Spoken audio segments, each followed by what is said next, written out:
Նույնտապանում հյուրընկալել եմ հանրային գործիչ դասախոս Միքայել Հայրապետյանին, պարոն Հայրապետյան, շնորհակալ եմ հրավերն ընդունելու համար։ Ես եմ շնորհակալ։ Սահմանադրական դատարանի որոշումը որքանով է կանխատեսելի,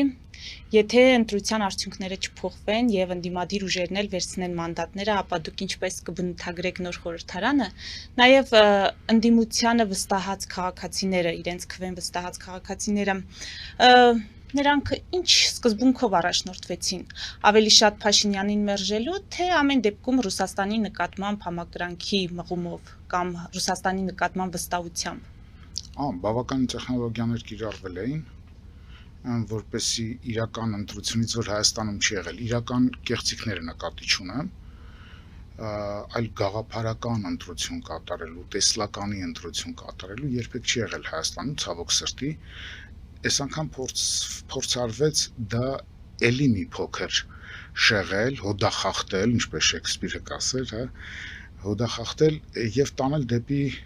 ռուսամետություն կամ արևմտամետություն, ցավոք սրտի այդ աղմուկի մեջ մերցնելով այն գլխավոր խնդիրների փունջը, որը գաղափարական դաշտ է ենթադրում իրենից։ Այնպես որ թող մանդատները վերցնեն կամ չվերցնեն, մեծ հաշվով ոչինչ չի փոխվել։ Իշխող ուժ կմնա դարձյալ նախորդ խորհրդարանի իշխող ուժը, ինչպես որ ձեզ մոտ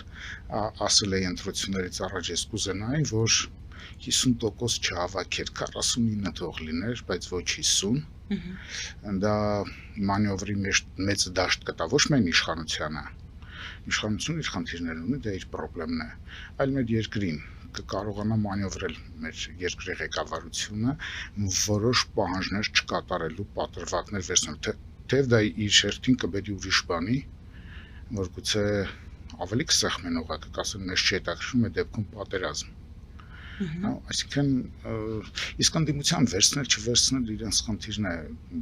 Չէ, ինչպես կբնութագրեք այդ խորհրդարանը, որը եթե սկսի աշխատել։ Ճիշտ այնպեսին, ինչպեսին նախորդ խորհրդարանն էր։ Ինչպեսին էր այն։ Գրագետ, բովանդակալից, այդպիսի պիտակ, այդպիսի գնահատականներ կարող ենք ինչի՞։ Ցավոք սրտի գրագետը չեմ կարող ասել, թեև գրագետ անձինք մեկու մեջ հանդիպում էին հատկապես ընդդիմության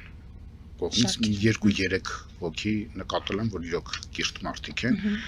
Կարծում եմ իշխանության մեջ էլ պիտի լինեն այդպիսի, ուղղակի ես չեմ նկատել խորհրդարանում։ Նույն տիպի խորհրդարանն է, ու էլի դերերի բաշխմամբ կխաղան, ես ռուսական եմ, դու արևմտյան ես։ Հետո կշահի կենտրոնաձիգ իշխանության կենտրոնը, կասի մենք ոչ արևմտյան ենք, ոչ ռուսական ենք, մենք հայկական ենք, մենք ազգային ենք։ Դա իր մանևրի դաշտն ապահովելու համար արված է, բայց դա շատ էժան խաղ է, դրսում էլ հիմարներ չեն նստած, ամեն ինչ տեսնում են։ Փաշինյանին մեղադրում են, ասում են նա կոնկրետ ընտրությունների գիշերը իր շտապողական հայտարարությամբ, որ հաղթել են, ազդեց ընտրությունների արդյունքների վրա։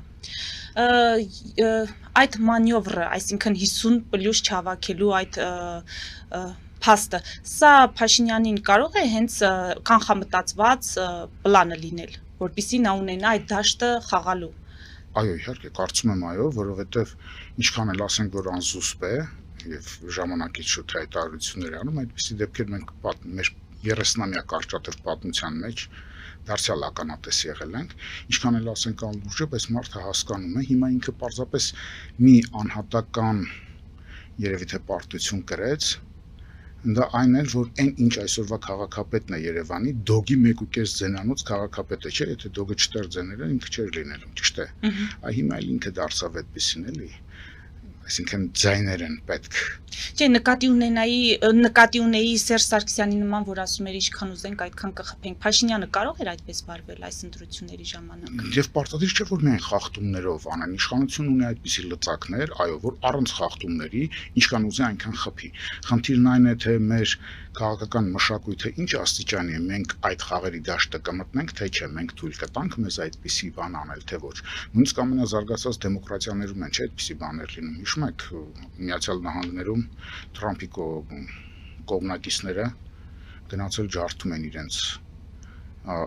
խորհրդարանում աթոռներ, սեղաններ, ներս էին խուժել, ճիշտ այնպես ինչպես Կիրգիզիայում կամ Հայաստանում եղավ։ Հիմա եթե չունենք որակական փոփոխություն խորհրդարանում, այս նոր խորհրդարանը ինչպես է դիմակայելու հատկապես Ալիևյան պահանջներին։ Խորհրդարանը ինչ է, որ ինքն դիմակայի կամ չդիմակայի։ Հիմա սահմանադրական փոփոխությունների պահանջը ինչպես է լինելու։ Եք փոփոխեն, անունը կդնեն, որ դա մեզ է պետք է ոչ թե պահանջ են կատարում։ Ընդդիմությունն էլ ձևական կընդիմանա։ Բնականաբար կընդիմանա, այլապես կստացվի շատ པարզ կլինի իր ձրիակեր լինելը։ Պարոն Հայրապետյան, նոր տերմին կա մեր այս լրատվական քաղաքական դաշտում ընտրական туриզմ։ Այդպես բնութագրում են այն քաղաքացիներին, որոնք այս ընտրություններում եկան, ապրում են դրսում եկան եւ քվեարկեցին հետ վերադարձան։ Հիմա իշխանականները օրենքի նախագիծ են մշակել, առաջարկում, որպեսզի սահմանափակվի այդ իրավունքը, այսինքն 1 տարվա ընթացքում առնվազն 6 ամիս մշտապես այստեղ ապրողները ունենան ընտրելու իրավունք։ Դուք նախ այս քաղաքացիների վարքը ինչպես կգնահատեք։ Արդյոք նրանք պետք է միայն ընտրությունների ժամանակ իրենց մասնակցություն ունենան, իրենց ձայնը իսկապես որոշիչ լինի, եւ երկրորդը իշխանականների այդ հակընդդեմ քայլերը օրինագծի տեսքով դա ինչպես է։ Առաջին այդ շատ լավ գեղեցիկ արտահայտություն է երևի թե այդ туриզմը, հա։ Կգնահատեմ, որ իրոք դա անբարոյություն է, գալիս է ստեղի երեխու ճակատագրի համար քվեարկում ու գնում է, թողեք ես որոշեմ ճակատագիրը, դրա համար իշխանությունը շատ լավ է անում է, դա փորձագետը կասի արդյոք լավ է անում, վատ է անում, բայց տրամաբանության մեջ շատ ճիշտ է անում, որ այո, Հայաստանում չապրողները մշտապես կամ գոնե երկարատև, որոնք կիսում են Հայաստանում մշտապես ապրողների հետ ռիսկերն են կիսում, միայն նրանք իրավունք ունեն ճակատագիր որոշելու մնացյալ քաղաքացիների համար։ Ես հիշում եմ, երբ ժամանակին պարոն Քոչարյանը երկքաղաքացիության խայտառակ դրույթը խցկում էր սահմանադրության մեջ, 7 կամ 8 հիմա լավ չեմ հիշում, կուսակցությունից ես ստորագրություններ հավաքեցի, հայտարարություն արեցինք հատուկ, սեմինարներ արեցինք, նույնիսկ ցույցատիպ ինչ-որ բաներ արեցինք, որպեսզի դա չմտնի։ Լավ մտել է երկքաղաքացիությունը, ոչինչ մտել է, բայց իրոք այդպիսի արգելքներ պիտի լինեն, էլի։ Ինչ է նշանակում, որ Ռուսաստանում, չգիտեմ, ասֆալտ փռող մեկը, որ նորից պիտի գա քվեարկի ու գնա, այստեղ իմ ճակատագիրը որոշի։ Բայց ասում են նրա աշխատած գումարները այստեղ են ծախսվում։ Երբ որ հարկ է լինում, օրինակ հենց նույն 20 թվականի պատերազմի ժամանակ այդ մարդիկ իրենց ֆինանսական ներդրումը ունեցան։ Ինչ է դա պետության դեմ, ինչքան ուզում են ֆինանսներ ունենա, դա փոքրիկ մի բան է, անարժեք մի բան է։ Այ կարծում եմ պարոն Փաշինյանը շատ խայտառակ մի բան արեց, երբ որ հրապարակում էր, թե որքան գումարներ են դրսից եկել պատերազմի ժամանակ, եւ ինչքան է գնաց բյուջե բան, շատ վատ տնօրինեցին, խնդիրը դա չէ։ Վատայից, որտեղ թշնամուն ասեց, էսա սրան սփյուռք է։ Ընդ որում այդ խորհրդային սփյուռքը, նախկին խորհրդային միության տարածքում եղածների սփյուռքը, դա անարժեք մի բան է։ Նրանք 1-2 տարի են գոյատևել, 1-2 սերունդ են գոյատևելու, նույնիսկ 1-2 սերունդ էլ չեն գոյատևելու։ Նիկոլ Աղբալյանը ասաց, այսբերգի նման է, հալվելու է դա։ Չի մնալու ոչինչ։ Ոնց որ շատ շնորհակալ ենք, դա մարմնավաճառի հոգեբանություն է, թե փող եմ տվել, հիմա թող երեխու ճակատագիրը ես եմ որոշում, երեխու տանում եմ հարճ սարքեմ։ Ինչ, այսինքն իրեն սուցինյորի կարգավիճակ է ուզում վերապահել ռուսական սփյուռք կամ այդպես մտածողները, եւ մեզ էլ այստեղ հարճի կարգավիճակ է ուզում վերապահել։ Ոչ, ընդվզում են դրամը։ Դրամը շատ լավ են անում, որ սահմանափակումներ են դնում, ել ավելին։ Շատ ուրախացա, որ դրանցից ասացին, բայց չեմ էլ կարծում թե արեցին, այլապես հրապարակային կադրեր կլինեին, էլի։ Այդտեղ եկող զինապարտության տարիքի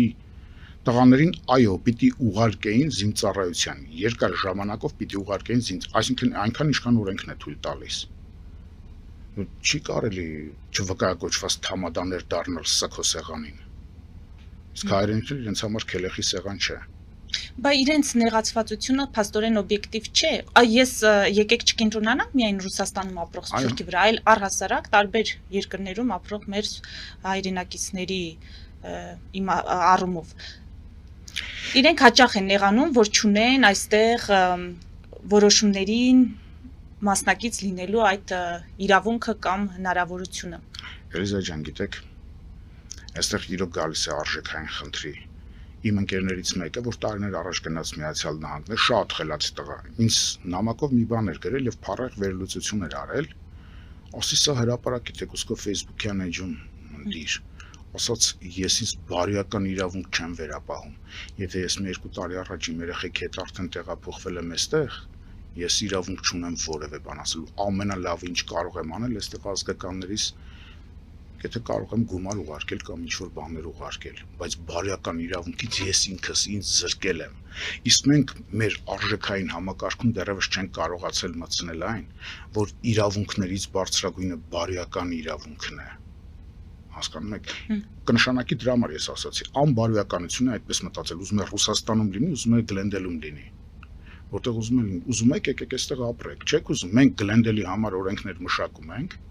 չենք մշակում, Ռուսաստանի համար ինչ-որ բան մշակում ենք, չէ, էլի ֆրանսիացի կասեին, ինչ որտեղ չնայած էլի անբարոյականություն կներ, ինչ որտեղ կարելի էր մտածել ֆրանսահայերը, եթե ասեին։ Մարդիկ ամենաուժեղ լոբիստական քաղաքականությունն են տանում Ֆրանսիայի քաղաքականության վրա, որ հայանպաստ լինի, կարողանում են ազդել։ Դա է Ռուսաստանի արածը կամ Միացյալ Նահանգներինը։ Տեսանք, չէ, Թրամփի ժամանակ, անցումային ժամանակ մենք կորցրեցինք, պատերազմ եղավ, եկավ Բայդենը դատարկումն եղավ։ Այնպես որ հիմա եկել է նորից Թրամփը կպած ասում է իմ անունով եթե լինի, ինչ-որ բաներ կլինեն։ Դա իր շնորհքը չէ, դա Միացյալ Նահանգների որպես պետություն, ընդ որում ամենակարգին պետությունը մոլորակի վրա Միացյալ Նահանգներն է, հա, Միացյալ Նահանգների շնորհքն է եւ ոչ թե դրա։ Բայց դրա ժամանակն էլ կարճ չէ, գնալու է։ Չի բացառվում, որ ամերիկյան շատ ու շատ պրեզիդենտների նման էլի բարոյական եւ իմաստուն մեկը կնստի պրեզիդենտի աթոռին։ Այնպես որ եթե մենք փորձում ենք դատել նեղացվածության թե վիրավորանքի, ընդհակառակը մենք պիտի վիրավորվենք, կրկնեմ ասելով, մենք ձեզ համար հարց չենք, դուք էլ մեր սուտինյորը չեք։ Գնացեք ինքներդ ձեզ վաճառեք, ոնց որ արդեն վաճառել եք։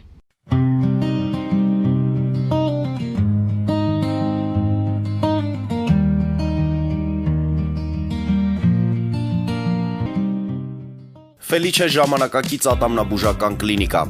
Այստեղ հարմարավետությունն ու խնամքն առաջնային են։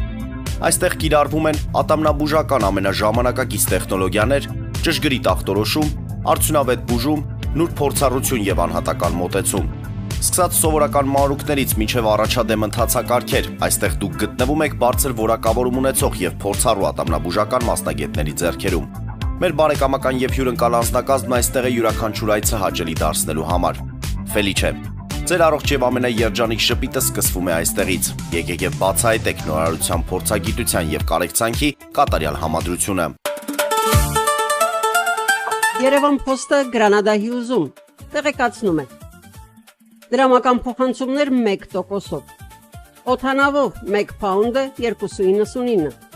Նավով ուղարկեք 1 արկղ, երկրորդ արկղը անվճար։ Ավտոմեքենաների փոխադրում անհավատալի արժեքներով։ Ինչպես նաև կահույք եւ մեծ չափի բեռների փոխադրում։ Jackpot հագուստի խանութը երկրորդ մասնաճյուղն է բացել Գլենդելի սրտում, որտեղ կարող եք ձեռք բերել եվրոպական եւ ամերիկյան ընտիր հագուստեղեն, կոշկեղեն, աքսեսուարներ, պայուսակներ ամենահարմար արժեքներով։ Նաև կարող եք ցանկացած ապրանք պատվիրել եւ ձեռք բերել կարճ ժամանակում։ Jackpot-ի Գլենդելի հասցեն է 1135 North Pacific Avenue, հեռախոս 818 813 2252։ Jackpot հագուստի լավագույն կենտրոնը Գլենդելում։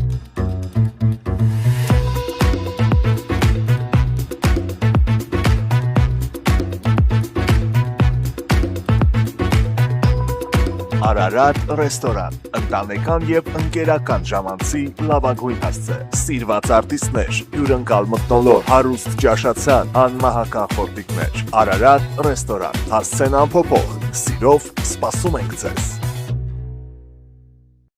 Լավագույն պաղպաղակ, բնական, համեղ եւ մատչելի գներով պաղպաղակը կարող եք ձեռք բերել բոլոր հայկական խանութներում։ Պահանջեք հայկական պաղպաղակ, Թամարա պաղպաղակ։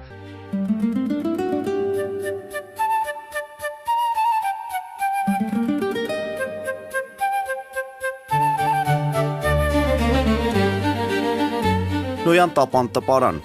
Նոյան տապան հրատարակչություն, շարվածքից մինչև տպագրում, զանգահարեք, գրեք, այցելեք, Միասին պատրաստենք ձեր գիրքը, ամսագիրը կամ թերթը, որտեղ նշվելու է, տպագրված է Նոյան տապանում։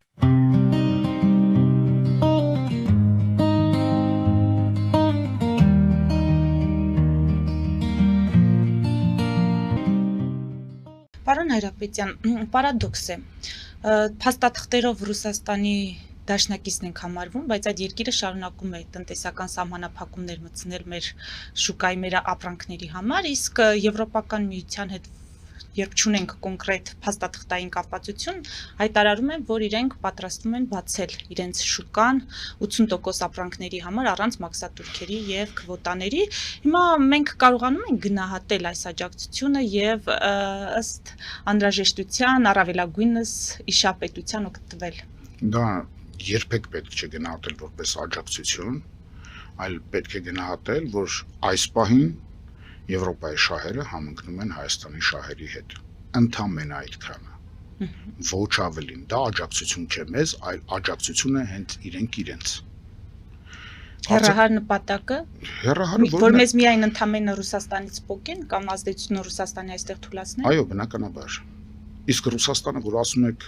դաշնակից երկիր թեկուզ փաստաթղթերով, դա պետք է մոռանալ։ Ռուսաստանը դավաճան պետություն է։ Ինչու՞։ Դավաճանել որևէ մեկը, ես, դուք, անհատ, նաև ազգերը, նաև պետությունները չեն կարող ուրիշին դավաճանել։ Յուրաքանչյուրը ինքն իրեն է դավաճանում, իր արժեքներին է դավաճանում։ Երբ որ ինքը հայ է, խոսում է ռուսերեն, խոսում է անգլերեն, Հայաստանում ապրելով հանդերձ։ Երբ որ, չգիտեմ, սոցիալական ցանցերում իրենց գեղի նկարները դնում են ու վերևը 1-2 նախադասություն անգլերեն գրելով։ Խորը գեղեցություն է դա։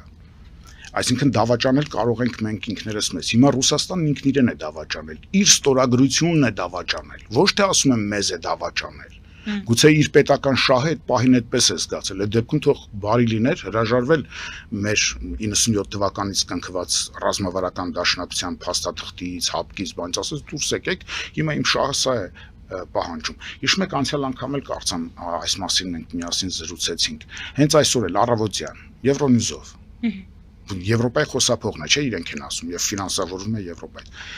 Ամենաշատը չկա մի օր, որ Ադրբեջանի մասին հաղորդում չլինի։ Այսօր էլ այդպես է դերի մասին։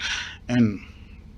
Մարկեսի հերոսուհու անունով կինը Եվրոպայի թագուհին, Ուրսուլա, չգիտեմ, ֆոն դեր Լայեն, գնաց Բաքու նոր եկավ Երևան, ճիշտ է։ Այո։ Բաքվում ինչ գնաց խոսեց։ Արդյոք այն ինչ ցույց է տրվում։ Մարդիկ ուզում մեծերը պատերազմի մեջ են, այն ջիվանու ասացի նման, հա, կռվեն ելել ձին ու ջորին, էշը մեջ է ընկել, խելքին աշեցեք։ Հիմա մենք մեզ այդ ավանակի կարգավիճակում չդասենք, էլի, հասկանանք, որ լավ, մենք գիտակցում ենք մեր արժեքներ, կողքինի արժեքներ եւ հասկանում ենք, թե դուք ինչ խաղեր եք խաղում, բայց մի վաճառեք դա մեզ վրա որպես գթասրտություն, որպես ձեր բարձրագույն արժեքներ։ Ձեր բարձրագույն արժեքները ավարտվել են արդեն։ Ռուսաստանի մասին խոսք չկա, Ռուսաստանը այն գլխից հիվանդ երկիր է եւ մոլորակի ժանտախտը կարծեք լինի վերջին գոնե մեզ համար։ Մոլորակում ժանտախտի դեր է կատարել վերջին 200 տարում։ Բայց արևմուտք թող գնան Օսվալդ Շպենգլերի Եվրոպայի մայրամուտը կարդան։ Վաղուց դա տեղափոխվել է դրոշակը արևմտյան քաղաքակրթության, վաղուց տեղափոխված է Միացյալ Նահանգներ։ Ուրիշ բան, որ Միացյալ Նահանգներում էլ ամեն ինչ չէ, որ հարթ կարող է ընթանալ։ Իհարկե կարող է, ասենք, Թրամփի նման մեկը գա, որին Կորեայի այդ դիկտատորը ասի խեղկատակ ցնդած բիձը, ասել ես, չէ՞, այդ առաջին նախագահության ժամանակ։ Բայց հետո ինքը բերանը բացած գնար նրա հետ հանդիպման։ Թրամփի նման մեկը գա, որ ուրիշ պետության ղեկավարի կարող է գողանալ տանել իր երկրում դատել, ուրիշ պետության ղեկավարի ռմբակոծել։ Ամերիկան ինքն էլ աշխարհը միշտ նույն ձևով չի մնում, մենք դիալեկտիկայի մեջ նայենք աշխարհին, հա, անընդհատ խմորվում են, մակընթացություններ եւ տեղատվություններ են լինում։ Իհարկե այսօր Մակրոնի նման փառեղ կերպար կա մեզ համար գոնե եւ արժեքներ դավանող կերպար կա Ֆրանսիայում, դուք վստահություն ունեք, որ հաջորդ տարի գարնանից հետո էլի նմանատիպ մի անձնավորություն կլինի Ֆրանսիայում ղեկավարը։ Բայց հենց նույնիսկ իր ղեկավարության օրոք, որ ասում է բառացին մարդն ասած, որ Ֆրանսիան երբեք հանուն վառելիքի չի դավաճանի Հայաստանի շահերին, ասած մարդը բառացի։ Բայց միևնույն է, նայեք տարեկան կտրվածքով, հենց Մակրոնի իշխանավարման ժամանակ Ադրբեջանի հետ կնքված պայմանագրերի թվերը նայեք։ Ինչ գումարների շուրջ է։ Այնպես որ մենք մեզ չխափենք Լեոյի ստեղծած բառով ասած մենք երազասուն չլինենք, էլի երազներով սնված, երազների մեջ ապրող, նմանները պատմության թատերաբեմից դուրս են շպրտվում։ Մենք որտեղ սայթակել ենք, մեզ նեղացրել են, դուրս են շպրտել, բայց երևի էլի ամուր հող ունեցել են, կանգնել ենք, հիմա վերջին մի բեկորի վրա կանգնած ենք, եթե այստեղ էլ ամպերի մեջ ճախրեցինք, ասացինք, օ, մեր հայրենակիցները դրսում կօգնեն, չգիտեմ, կազդեն, ես առավել եւս իմ սերունդը այդպիսի հիմարություններ պիտի աներ, որովհետեւ իմ սերունդը տեսել է, թե իրենից մեծերն ինչպես եթե որևէ խորհրդային ֆիլմ ցույց են տալիս, ժամանակ հեռուստացով երկու ալիք կար, երկուսն էլ խորհրդային ֆիլմներ էին միայն ցույց տալիս, մենք ընկած յան ազգանուն էինք ման գալիս ու դրանով փառավորվում էր մեր ինքնասիրությունը, ազգային ինքնասիրությունը։ Բայց հիմա ախր այս նոր սերունդը այդպիսի լինելու իրավունք չունի եւ դուք էլ խնդրում եմ, այսպիսի խոսույթներ պետք է մեր դաշնակիցը ոչ նա թիվ 1 թշնամին է Հայաստանի Հանրապետության, Ռուսաստանը, այսօր։ Ես չեմ բացառում, որ վաղը ռուս պատրիոտներ, ինչ որ դեմոկրատ պատրիոտներ կհայտնվեն իշխանության գլուխ, եւ Ռուսաստանը մեր թիվ 1 դաշնակիցը կարող է դառնալ, երկրորդը, երրորդը չէ, թիվ 1-ը։ Չեմ բացառում, որ հենց Ռուսաստանի շահերից ելնելով այնտեղի պատրիոտները կհեռացնեն իշխանությունից Պուտինին։ Չեկիստին կհեռացնեն, բայց հասկացեք յուրաքանչյուրն իր շահի մասին է մտածում։ Տեսեք, բոլորը այստեղ արևմտամետներն օրինակ իրենց ճղում են, չէ՞, այ օրինակ Վրաստանում Սաակաշվիլին, Այս Սաակաշվիլին տարա Վրաստանում կանգնեցրեց, չգիտեք, KGB-ի գեներալ Հեյդար Ալիևի արձանը։ Բայց հիմի որտեվ իր պետության շահերի մասն էր մտածում։ Հիմա Փաշինյանի բալանսավորման քաղաքականությունը այդ մասին չէ, որ նա ակնհայտորեն հայտարարում է, որ պետք չէ ոչ մեկի հետ շնամանալ, այդ պահին երկրի շահը ինչ է թելադրում, ըստ այդմ էլ պետք է շարժվել, համագործակցել։ Այդ մասին է եւ ես ողջունում եմ։ Շատ ճիշտ է ասում։ Ես ուրախ կլինեմ, որ իր ասած այդ տրամաբանության գոնե 30-40%-ը իրեն հաջողվի իրականացնել։ Երկաթուղու հարցը ակնհայտ է, որ ամենակարևորն է հայ-ռուսական հարաբերություններում, այսինքն երկաթուղու կառավարման այդ հարցը ճակատագիրը, որը պետք է լուծվի, Փաշինյանը հույս ունի, որ կլուծվի։ Դուք ինչ եք կարծում, Ռուսաստանի պես այդ թշնամին ինչ պայմաններում կհամաձայնի կառավարումը փոխանցել Հայաստանին։ Նայեք, ես կուզենայի, որ դա ոչ թե այդ խնդիրներին եւ ընդհանրապես մենք նայենք ոչ թե որպես թվաբանության, այլ մաթեմատիկայի, առավել եւս բարձրագույն մաթեմատիկայի։ Այսօր մեր շահերից կբխեր, որ Ռուսաստանն այդտեղ փոքրիկ չափաբաժին ունենալ, բայց որ մենաշնորից պետք է զրկել, այն մենաշնորից, որ դրանց բառն է ստացվում այսօրվա իշխանությունների, բայց ասեմ, որ նախորդ իշխանությունները տվեցին իրենց թշվառ գոյությունը այստեղ արդարացնելու համար, ինչ ուզում էին տալիս են, տվող տեսակ էին, էլի, Նիկոլան Պակաշին այլ հայրենիք տվեց։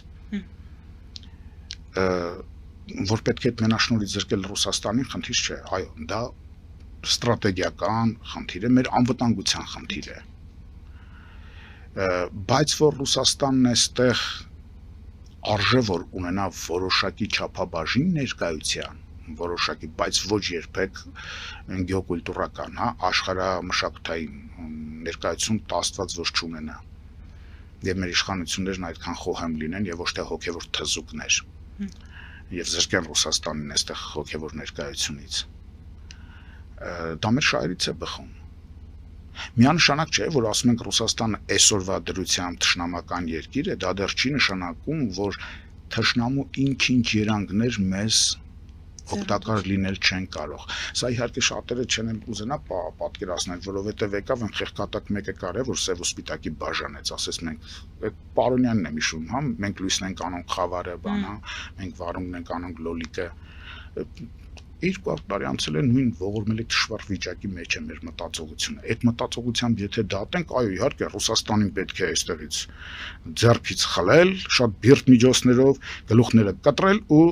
ինչպես բենդերներ ասում, հա, թթու դրած կաղամբի հետ ծանրոցով ուղարկել իրենց երկիրը, ոչ։ Նիկոլը մի հատ խելոք բան ասաց, բայց քանի որ ելի իրեն հատուկ անզուսպությամբ եւ ոչ գեղեցիկ պաճուճավորմամբ ասած կամ ներկայացումը շատ վատն էր, այո, ժամանակակից աշխարհում բացարձակ անկախություն չկա։ Կա հարաբերական, այդ հարաբերականության մեջ դու որքան ես արժեքավոր, արժևորելի, իսկ դա կախված է նրանից, թե քանի թելերով են ուրիշները քեզանից կախված եւ դու ուրիշներից կախված։ Այսինքն այն որ օտար բառով ասում են դիվերսիֆիկացնել, հա,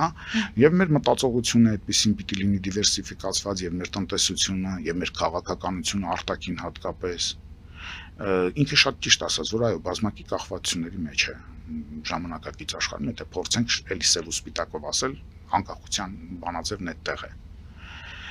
Հիմա կկարողանա ինքը դա անել։ Եթե կկարողանա, շատ լավ կլինի։ Ռուսներին այստեղից Ռուսաստանը օգտակար հանածներով լցված երկիր է, բան, գուցե կարողանանք այժմ ռեսերն այնտեղից բերել կամ չգիտեմ ինչ է, կամ չգիտեմ ադրբեջանցիներին կամ պարսիկներին կամ ամերիկացիներին վերահսկելու, մեկը մյուսին թող վերահսկի։ Գիտեք տրամաբանությունը որն է, գուցե մի քիչ անհասկանալի կլինի, բայց բանաձևը ճշգրիտ 100%-ով նույնն է։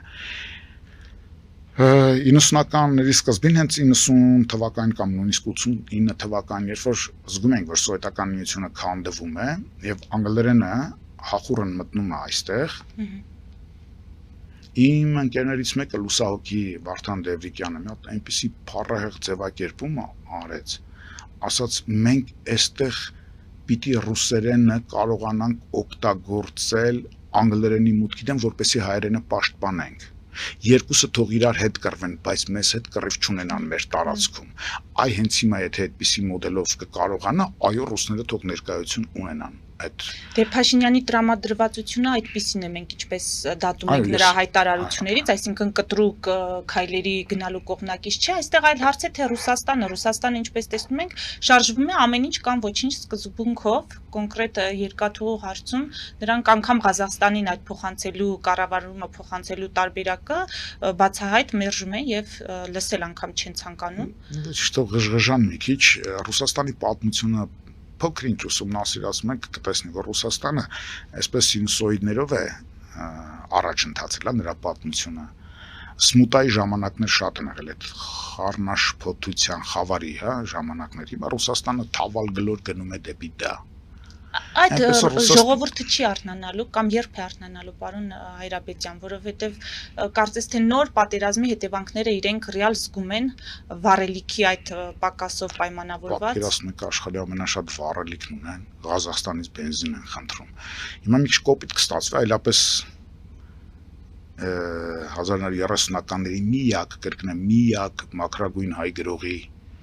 գրածից օրինակ կբերեի Լեր Կամսարից, հա, Լեր Կամսար բարձրագույն կերպար է եղել էլի, որպես մարդ, որ ասում է, այ եթե խոսքով ռուս ժողովրդին համարում է ոչխարների հետ, համեմատում է ոչխարների հետ, ասում է, մենակ դրանք են, որ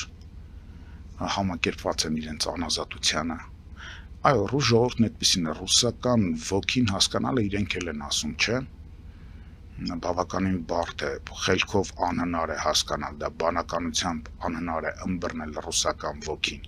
Մենք առաջին հանրապետությունում մի այդեր ասած բառով գրագետ կիրթ նախարար ենք ունեցել, կարճատև նախարարած Ռուբեն Դարփինյան։ Փառեղ մի գործ ունի, հայրենիք ամսագրում տպագրվեց, հետո մենք մեր պետության արշալույսին իմ ընկերները, ես էլ իրենց որպես երկրորդ կամ 10-րդ ընկեր, տպագրեցինք եւ տարածեցինք ժամանակ 170 քանի հոգի են Գերագույն խորհրդի անդամները, վերնագիրը ռուսական վտանգը, այդտեղ այնքան փառեղ բան ես խորհուրդ եմ տալիս կարդան ձեր հեռուստադիտողները, կարճ եւ փառեղ, այնտեղ այսպիսի արտահայտություն ունի ռուս գրականության, որ իմ սիրելին է, էլի ռուս գրականությունից այն կողմ, ես երևի մեկ 20-րդ դարի անգլո-ամերիկյան գրականությունն է, ասում է հանճարեղ և հիվանդ, այո, հանճարեղ լինելը դեռևս արգելք չէ հիվանդ լինել, իսկ հիվանդից, հա, պետք է զգույշ լինել, միշտ մահակը ձեռքիդ, ռուսի հետ խոսել, միշտ մահակը ձեռքներիս, այլապես, դրանք մի հատ գրողն էին Սալտիկով Շրեդրին, դրանց ձեռքի մեջ մուժիկը ձվածեղն անում տալիս է, սրանք էլի մուժիկի հեժն անիծում են, ռուժորդն այդպիսին է, որովհետև ունի էլի Ռուբեն Դարփինյանն է ասում, նրա մեջ կենտրոնացած են սլավոնական հայեցողությունը եւ թաթարական մոլեգնությունը եւ այդ երկուսը մեկ մարմնի ներսում բախված են իրար։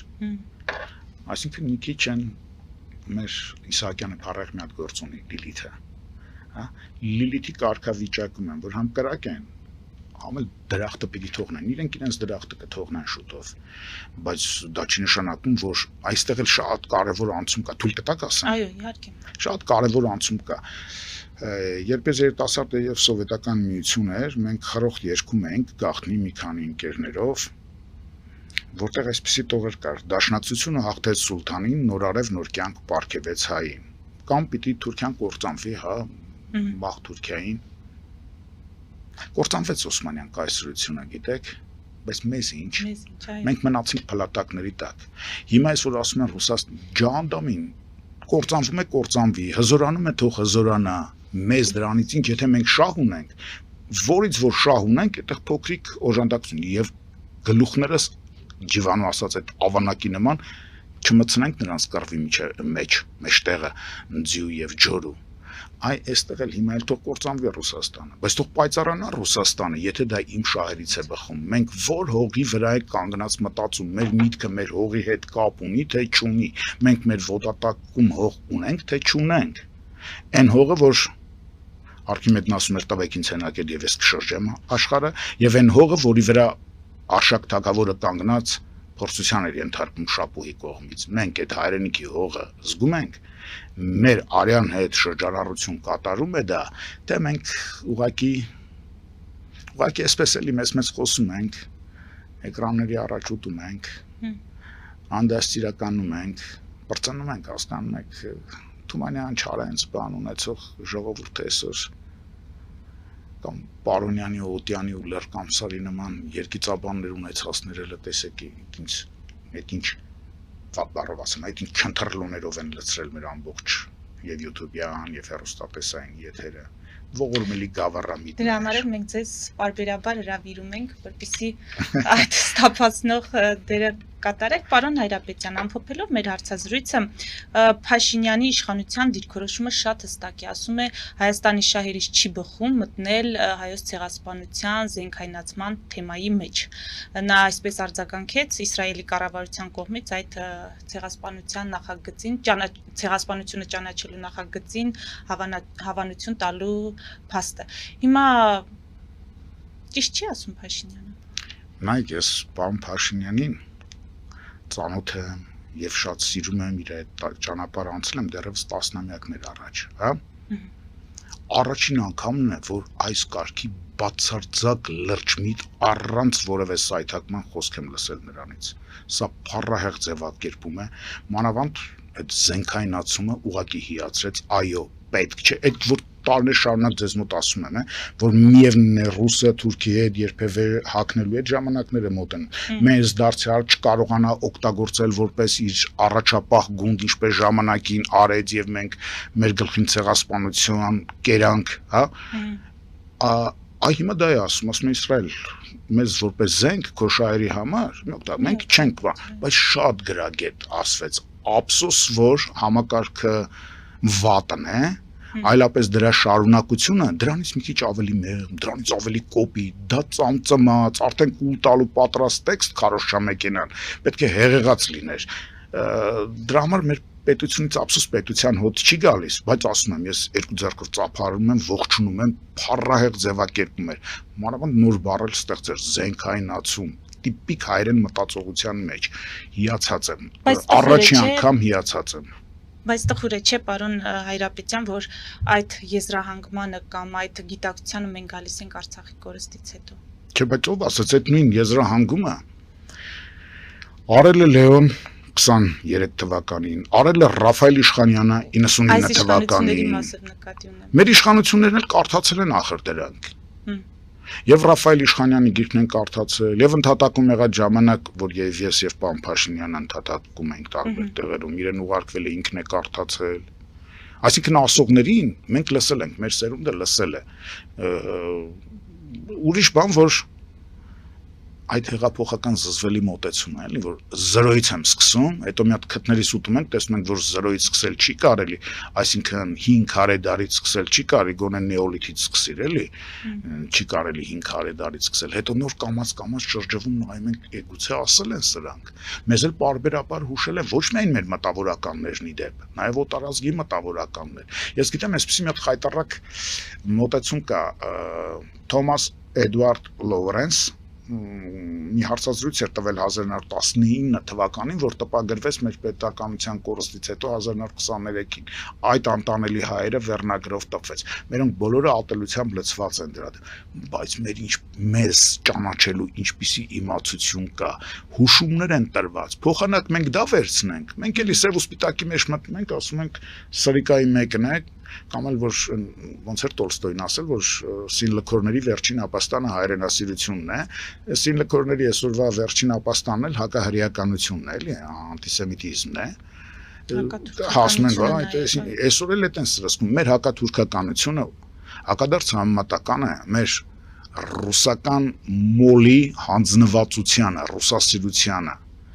Եթե երկուսն էլ հիվանդություն են, ճոճանակի երկու եզրերն են։ Մենք ճոճքը կարող ենք վերջապես գալ, ինչպես Արթուր Մեշյանն էր ասում, մեկ անգամ գցիր կոսից բեռնի շողության եւ դարձիր մարդկության մասնիկ անհոգ։ Մենք կարող ենք այդ անհոգի, այդ ազատ մտածողի կերպով նայել աշխարհին։ Մենք մեր մտածողության հետ խնդիր ունենք, ուրիշ ոչ միտեղ խնդիր չկա, թե չէ փառք Աստծո այ ժողովրդին Աստված հրաշալի գեն է տվել։ Շնորհակալ եմ։ Ձեզ եմ շնորհակալ։ Մեզ դիտողներին հիշեցնեմ, որ զրուցում էի հանրային գործիչ դասախոս Միքայել Հայրապետյանի հետ։ Մեր ուղիղ եթերները կարող եք դիտել Patreon-ում, նաև այդ հարթակում աջակցել էկրանին երևացող QR կոդով։